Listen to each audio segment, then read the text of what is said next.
Oh, blam. What's up, everybody? Look at this old school label, Chef's Fitness Kitchen. Chef Kaz Fitness Kitchen, really. Should have stuck to my guns on that one. I knew it at the time. Anybody who doesn't know the story, feel free to hit me up. I will be happy to tell you about it. Anyway, I hope everybody out there is having a great day. I am doing very well so far. I'm on my way to an event. I did, unfortunately, confuse the number of steaks with the number of fish. So I do have to run back right now real quick and grab a few more steaks. You got 4 and 1 instead of 1 and 4, but that's okay. You know, I'm doing good on time here. You know, this stuff it's like, if you have a event where something doesn't go wrong, like there's at least one thing. Just the name of the game. But yeah, hope everybody's having a great day so far. Hope that you are putting your time, putting your effort, you're putting your energy to those things that serve. And you know, guys, when I say that, there isn't just like this one thing that serves everybody, or there's not this one thing that serves you and that's the only thing permanent, right? Like that's constantly shifts in your day, it shifts in your week, it shifts in your month, it certainly shifts over year and years and over the course of your life. It's constantly shifting, but game is played the same. Game is played the same way. What do I mean by that? Well, you know, you have to. There's a author out there, a speaker, wise man, you'd say, Stephen R. Covey. Maybe you've heard of him. He's written a series of books that are titled. They use the title "The 7 Habits of Highly Effective," and then it's, you know, people in general, one that a lot of people are familiar with. But there's also like highly successful trainers, highly successful network marketers, whole series. And one of the 7 habits is to begin with the end in mind. Again, he says begin with the end in mind. And if you don't know what that means, let me explain it real quick. I don't want to kind of be pedantic here, but I'm not going to assume that you know what that means. Basically, it means that you start with the outcome in your head, right? Like, what is the outcome going to look like? What's the result of this going to be?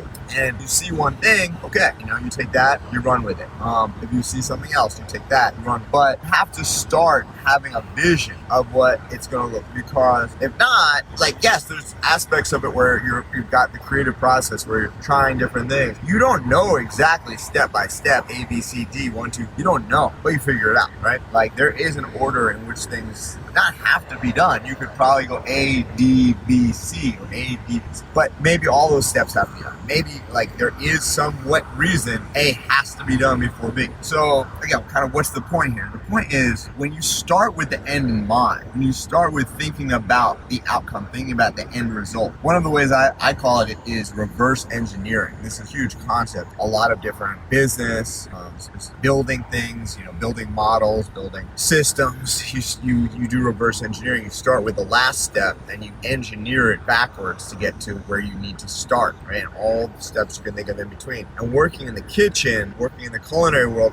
there's a lot of them. Start with the end in mind. Reverse engineer from that end point to the point that you're at now. Like I said, sometimes things go wrong. Sometimes you get the wrong number of steaks and fish, but sometimes you're running early, so you know you're ahead of time, and you know you can handle it, right? You can get caught up. Like, I know how to hustle, guys. I've been moving full speed all day, so I'm not like dragging or anything. Like, I'm still gonna have the first course out.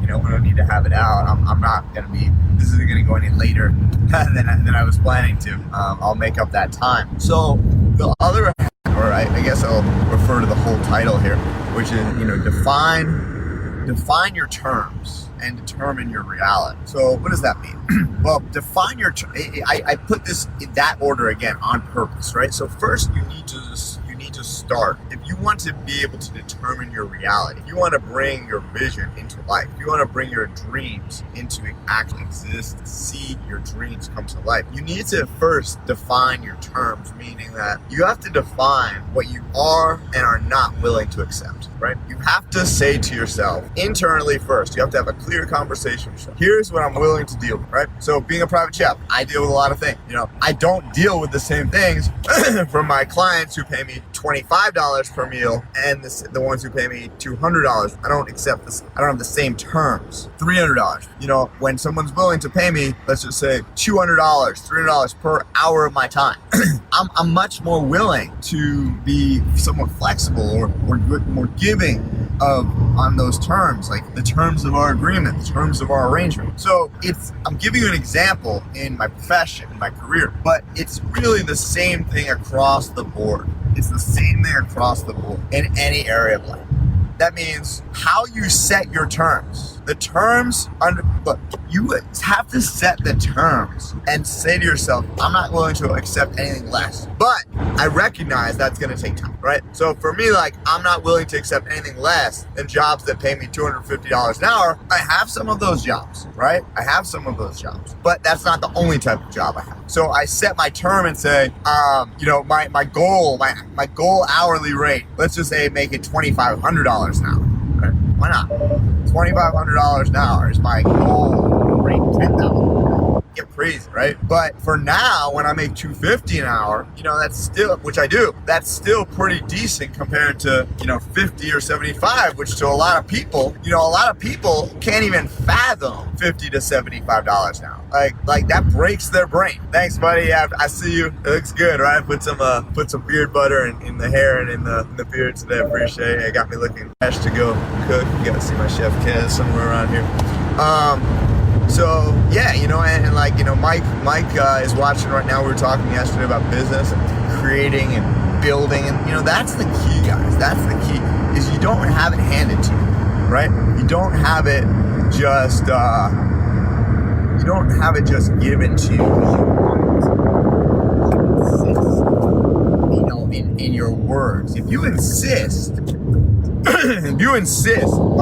from your actions, if your actions reflect insistence, that means you keep going no matter what.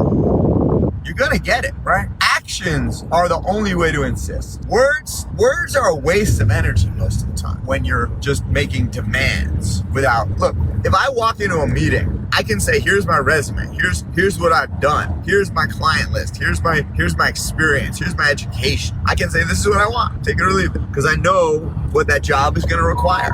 It's going to require time, effort, energy.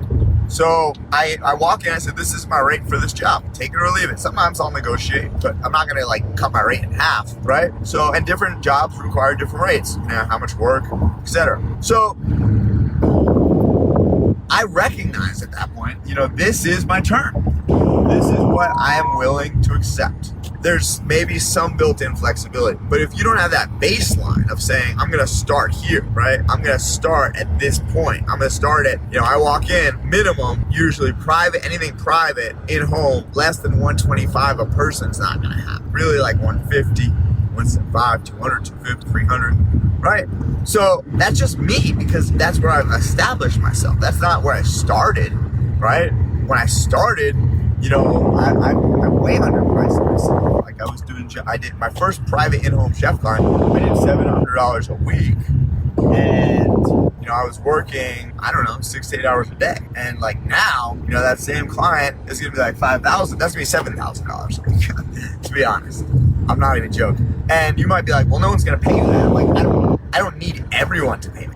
I need one person to pay me that, and there's more than one person who will pay me what I ask, right? It's just my reality. I'm not telling you that out of theory. I'm telling you that, and I built that, right? Over 9 years, I built that.